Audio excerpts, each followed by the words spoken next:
Oi, pessoal, meu nome é Amanda. Hoje eu vou resolver algumas questões do vestibular extraordinário da UFSM de 2023.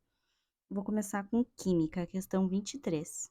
A cientista Victoria Rossetti foi a primeira mulher a se formar em agronomia no estado de São Paulo e a segunda do Brasil em 1939. No Instituto Biológico do Estado de São Paulo, foi pesquisadora e se tornou referência internacional em plantas cítricas. Cítricos como a laranja e o limão produzem o ácido ascórbico, vitamina C, representado na figura a seguir, que é utilizado no setor alimentício para o retardo do escurecimento dos alimentos. Aí nós temos a fórmula estrutural da vitamina C e segue. Alimentos como batata, maçã e banana, quando descascados e cortados, sofrem o processo de escurecimento enzimático, em que sua superfície fica escura. Essa mudança de cor se dá por reações dos compostos fenólicos, aqui um composto fenólico, com o oxigênio do ar, catalisadas pela enzima polifenol oxidase. O produto dessa reação é a quinona, que forma pigmentos e tem sua reação apresentada abaixo. Então, o composto fenólico, a hidroquinona, o oxigênio do ar e resultando na quinona mais H2O. Com base no exposto, considere as afirmativas a seguir. Número 1. Na reação, a hidroquinona sofre oxidação, ou seja, perda de elétrons na sua estrutura. Eu gosto de usar esse macete aqui, ó. Dona Porca. Doa, negativo, ânodo, oxida. Então, o ânodo oxida, doa elétrons e é o polo negativo na pilha. O cátodo reduz, recebe e é o polo positivo da pilha. Então, reduz, recebe, oxida, doa. Oxidação, perda de elétrons, tá ok. Agora vamos para a reação. Aqui nessa reação, o O2 tem NOx zero, porque substâncias puras têm sempre NOx zero. E após a reação, ele tem NOx menos 2. Então, o O2 reduziu, portanto, a hidroquinona oxidou, porque se um reduz, o outro oxida, certo? Então, a afirmativa 1 é verdadeira. Alternativa 2. Afirmativa 2. O composto responsável pela pigmentação escura das frutas pertence à função orgânica cetona, mesma função orgânica presente na vitamina C. Composto responsável pela pigmentação escura nas frutas, qual que é? A quinona. Está dizendo aqui nesse texto. A quinona é o composto responsável pela pigmentação escura. Então, aqui nessa quinona, nós temos uma cetona. Vou dar um exemplo clássico de cetona. O dupla C, CH3, CH3. Isso é uma cetona. Aqui nós temos uma cetona, porque aqui tem um carbono, aqui tem um carbono, aqui tem outro carbono, dupla O, isso é uma cetona. Só que ele está querendo dizer pra gente que aqui na vitamina C teria outra cetona. E aí a gente vai na dupla O e pensa, aqui é uma cetona? Mas não, porque aqui nós temos um oxigênio. Para ser cetona, aqui teria que ter um carbono. Aqui tem carbono, mas aqui tem oxigênio, então isso aqui não é uma cetona. A número 2 está errada. Afirmativa 3. A vitamina C é um inibidor do escurecimento enzimático pela capacidade de reduzir quinonas a compostos fenólicos antes que formem pigmentos escuros. Vamos lá. A vitamina C inibe o escurecimento enzimático. Beleza? A gente viu antes que a vitamina C retarda o escurecimento dos alimentos. E o escurecimento é um escurecimento enzimático. Então, até aqui tá tudo certo. Da esquerda para a direita, a hidroquinona oxida. Isso significa que da direita para a esquerda, a quinona reduz. Se a vitamina C está retardando o escurecimento, é porque ela está retardando essa reação. Então, não é que a oxidação da hidroquinona não esteja acontecendo, ela está acontecendo. Só que a presença da vitamina C faz com que essa quinona seja reduzida de volta à hidroquinona antes que se formem pigmentos escuros. Portanto, a afirmativa 3 está certa. Isso nos deixa, então, com gabarito, letra C. Questão 24. Bom, então é uma questão sobre catalisadores. O que a gente precisa lembrar sobre catalisadores? que eles diminuem a energia de ativação da reação e que eles não são consumidos durante o processo. Uma reação química com e sem catalisador e as diferentes energias envolvidas é representado pelo gráfico a seguir. Com base no gráfico nos valores de x, y, z e w, é correto afirmar que... Vamos começar pela letra A. Na curva 1, a reação é mais lenta. Cadê a curva 1? Curva 1, a energia de ativação é mais baixa. Lembra que isso aqui é a energia de ativação. Na curva 1, a energia de ativação é mais baixa. Portanto, não faz sentido dizer que a reação é mais lenta. A reação é mais rápida. Na curva 1, ocorre a diminuição de energia de ativação de Z. Deu Z aqui. Z para Y. Ok, antes a energia de ativação era tudo isso aqui, agora é só isso aqui. Porém, o ΔH é constante, representado por X. Correto, ΔH é o H depois, menos o H antes. Portanto, é essa altura aqui, representada por X. Então, nós já temos a nossa resposta, que é a letra B, mas vamos seguir avaliando as outras alternativas. Na curva 2, a ausência de catalisador aumenta o ΔH de Y para Z. Se a gente lembra do que é um catalisador, a gente não precisa nem ir para o gráfico, porque a presença do catalisador não muda o ΔH, então isso aqui está errado. Na curva 2, a energia de ativação é representada por W e equivale ao ΔH. Vamos lá. A energia de ativação na curva 2 é representada por W? Não, a energia de ativação é toda a energia necessária até ativar a reação. É todo esse Z. Na curva 2 é todo esse Z. Então, tá errado. Na curva 1, a presença do catalisador aumenta a energia de ativação de Y para Z. Na 1, aumenta de Y para Z? Não. A curva 1 é a menor, então não aumenta. E o ΔH é representado por W? Não, o ΔH é a diferença do H depois menos o H antes, portanto, é o X. Certo? Então, nós temos o gabarito, letra B. Questão 25, pilhas. Isso é uma questão que o pessoal costuma se embananar um pouco. Bom, vamos começar a questão 25. Todo esse texto que tem aqui só está contextualizando sobre a pilha, mas não coloca nenhuma informação pertinente para a resolução da questão. Nós temos aqui as equações de redução e os potenciais de redução desses metais, do níquel e do cádmio. A gente pode observar que o potencial de redução do níquel é maior do que o do cádmio. Então, o níquel reduz e o cádmio oxida. Então, a gente tem que inverter essa equação e aqui vai inverter, em vez de negativo vai ficar positivo, e esse vai ser o potencial de oxidação do cádmio. Vamos lá de novo para aquela dica que eu dei antes. Dona porca. Aqui está dizendo que o níquel é o agente oxidante, formando o cátodo da pilha. O níquel reduz, portanto, ele é o agente oxidante, porque ao reduzir, ele oxida o outro. Então, ele é o agente oxidante, até que tá certo. E ele forma o cátodo da pilha. Quem reduz é o cátodo. Então, aqui a número 1 tá certa. O sentido do fluxo de elétrons é do hidróxido de níquel para o cádmio. Essa é falsa, porque o que reduz, recebe, e o que oxida, doa. Então, sai do que oxida e vai para o que reduz. Sai do cádmio e vai para o níquel.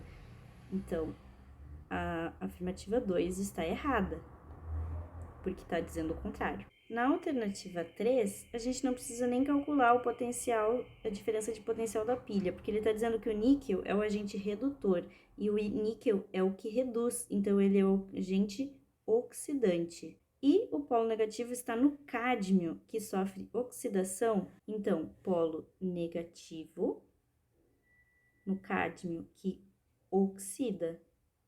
Tá certo? Com isso, então, nós temos o nosso gabarito, que é letra D. Questão 26. Eu não vou ler tudo isso aqui, se você quiser você pausa e lê aqui direitinho para contextualizar, mas eu vou pular diretamente para esse parágrafo. O grafeno é um derivado do grafite e tem impulsionado uma revolução tecnológica devido às suas propriedades versáteis, como alta condutividade elétrica e térmica, impermeabilidade, dureza e por ser extremamente fino e leve. O grafite encontrado na natureza, ou seja, o grafite é natural, é encontrado na natureza. E é estruturado em placas de hexágonos de átomos de carbono, que ficam atraídas umas às outras no espaço, sendo o grafeno formado somente por uma dessas placas, com proporções nanométricas.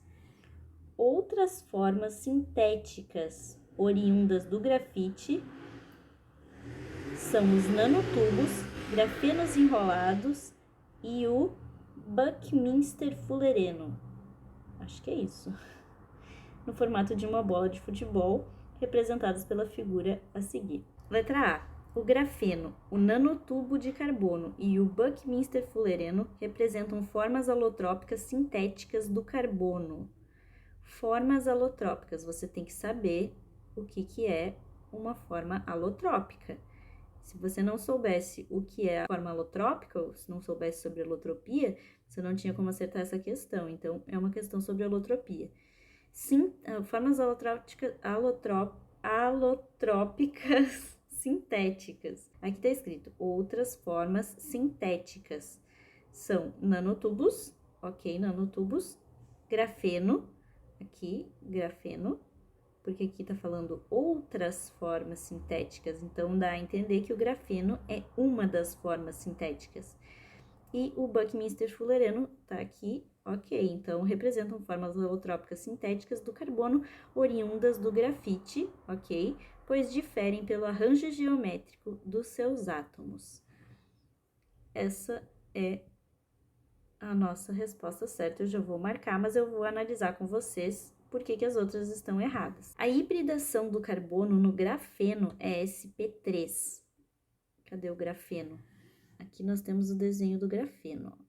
Aqui um carbono, carbono, carbono. Perceba que cada átomo de carbono tá ligado a mais 3 carbonos, ó. Esse carbono tá ligado a esses 3, esse carbono tá ligado a esses 3. Cada átomo de carbono tá ligado a 3 carbonos. Como que você vai saber a hibridização do carbono nesse caso? Vou ensinar um macetinho para vocês. O macete é o seguinte: o carbono faz 4 ligações, certo? Se ele fizer 4 ligações simples, você vai ter 3 espacinhos. Portanto, a hibridização dele é sp3. Se ele fizer duas ligações, uma ligação dupla e 2 simples, você tem 2 espacinhos. Portanto, a hibridização dele é sp2. E se ele fizer uma tripla e uma simples, você tem um espacinho. E ele é sp1. E também, no caso dele fazer duas duplas, também é sp1. Esse é o macete da hibridização do carbono. Então, vamos voltar para o nosso exemplo. Aqui está dizendo que a hibridização do carbono no grafeno é sp3, pois ele realiza 4 ligações do tipo sigma. E a gente está vendo aqui no desenho, aqui ficou um pouco riscado, deixa eu apagar. A gente está vendo aqui no desenho que ele realiza 3 ligações.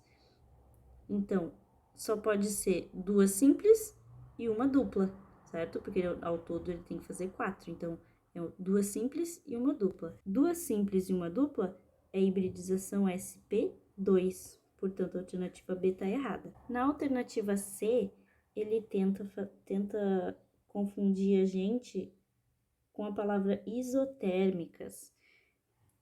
Caso você não tivesse estudado direito e não lembrasse da palavra alotrópica, você podia se confundir com isotérmicas, mas essa alternativa está errada. Alternativa D, o grafeno, o nanotubo de carbono e o Buckminster fullereno representam formas isotrópicas. É outra alternativa que tenta fazer a gente se confundir com uma palavra parecida com alotrópicas. E a alternativa E, os retículos cristalinos de natureza elétrica são formados na estrutura do grafeno, dando origem a aglomerados iônicos de forma geométrica bem definida. O grafeno não é um composto iônico, portanto, aí tá errado. A questão 27 eu também não vou ler inteira, eu vou pular direto para as alternativas. Tendo em vista o texto, as ligações de hidrogênio e o comportamento da molécula de água, considere as afirmações a seguir. As ligações de hidrogênio ocorrem preferencialmente no estado gasoso, em moléculas que possuem hidrogênio ligado a flúor, nitrogênio ou oxigênio, formando forte polo negativo no átomo de hidrogênio. Essa está errada por esses dois motivos, porque as ligações de hidrogênio ocorrem principalmente no estado líquido e sólido, e o polo que se forma no hidrogênio é o polo positivo, então a 1 está errado. As ligações de hidrogênio explicam o fato de o gelo flutuar na água, pois enquanto no estado líquido as moléculas estão desorganizadas, no estado sólido estão organizadas na forma hexagonal, ou seja, a mesma quantidade de moléculas ocupando maior espaço, o que diminui a densidade. Mesma quantidade de moléculas ocupando maior espaço realmente diminui a densidade, e é por isso que a densidade do gelo é menor e ele flutua na água. Então, a 2 está certa. Na 3, as ligações de hidrogênio explicam o fato de insetos permanecerem sobre a água devido à tensão superficial, em que as moléculas superficiais se atraem, formando uma espécie de película ou fina camada na superfície. A 3 também é verdadeira. As ligações de hidrogênio explicam a tensão superficial da água. Então, o nosso gabarito é a letra D. A questão 28 também é uma questão contextualizada, você pensa que vai ser sobre o ciclo da amônia, mas na verdade é uma questão de NOx. Está perguntando, então, os números de oxidação do nitrogênio na amônia, no nitrito e no nitrato e também no nitrogênio atmosférico. Então, a gente já pode começar pelo nitrogênio atmosférico, que a gente sabe que substância pura tem NOx zero. Então, a gente tira a letra B e tira a letra D. Vamos começar, então, pela amônia. O H é mais 1, então aqui eu tenho mais 3. E para ficar 0, o N tem que ser menos 3. No nitrito, NO2 menos. O O é menos 2, então aqui a gente tem menos 4. Só que tem que dar menos 1. Então, aqui o N é só mais 3. E com isso, nós temos a resposta letra E. Questão 29 contextualiza sobre a história da psiquiatria e nos dá a fórmula estrutural da dopamina. Em relação à fórmula estrutural da dopamina, é incorreto afirmar que, letra A, possui fórmula molecular C8H11NO2. Então, eu tenho 6 carbonos do anel benzênico, 7, 8, C8. H, 1, 2, 3, 4, 5, 6, 7, 8, 9, 10, 11. Um N e 2 O. Então, a fórmula molecular está correta. E a nomenclatura segundo a IUPAC, a gente não vai se preocupar agora, vamos seguir a questão. Apresenta as funções orgânicas fenol e amina primária. Fenol aqui, tem 2, né? E uma amina primária aqui. Tá correto. Apresenta caráter básico com propriedades alcalinas pela presença do grupo amino. Correto. É solúvel em água e é capaz de formar ligações de hidrogênio intramolecular. Ligações de hidrogênio intramolecular. H, FON. A gente tem nitrogênio, tem oxigênio, então é capaz de formar ligações de hidrogênio intramolecular. E apresenta uma cadeia carbônica heterogênea e mista. Cadeia carbônica mista. Aqui a gente tem um anel benzênico e tem uma partezinha que não é cíclico, né? Então, é uma cadeia mista, tá certo? mas é uma cadeia carbônica heterogênea, a gente não tem heteroátomo. Você podia ser induzido a pensar que esse O e esse N são heteroátomos, mas o heteroátomo ele tem que estar dentro da cadeia e eles não estão. Então, essa cadeia carbônica é homogênea, portanto, a errada é a letra E. E na questão 29, na letra D, eu esqueci de explicar por que ela é solúvel em água. É solúvel em água porque é uma molécula polar. Se fosse insolúvel em água, teria que ser uma molécula apolar. Moléculas polares são solúveis em água e moléculas apolares são solúveis em gordura, em lipídio. Por fim, a questão 30, nós temos aqui uma reação e a gente tem que descobrir quais são os reagentes. A equação que nós temos, a gente pode ver que é uma esterificação, porque no produto tem um éster e água, então A e B seriam um ácido carboxílico e um álcool.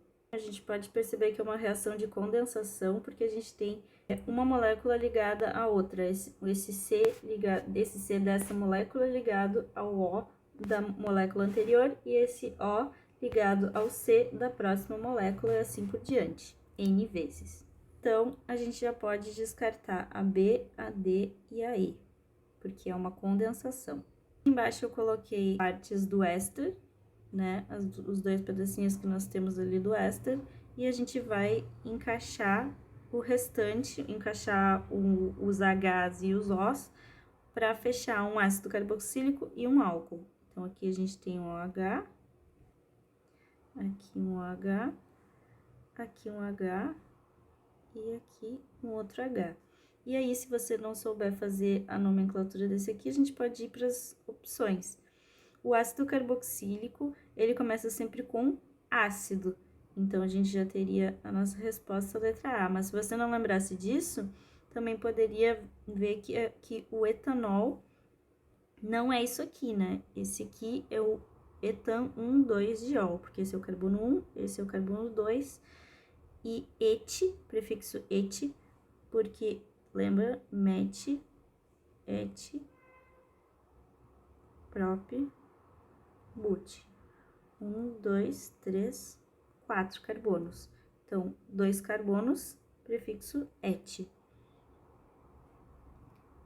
Portanto, nossa resposta é a letra A.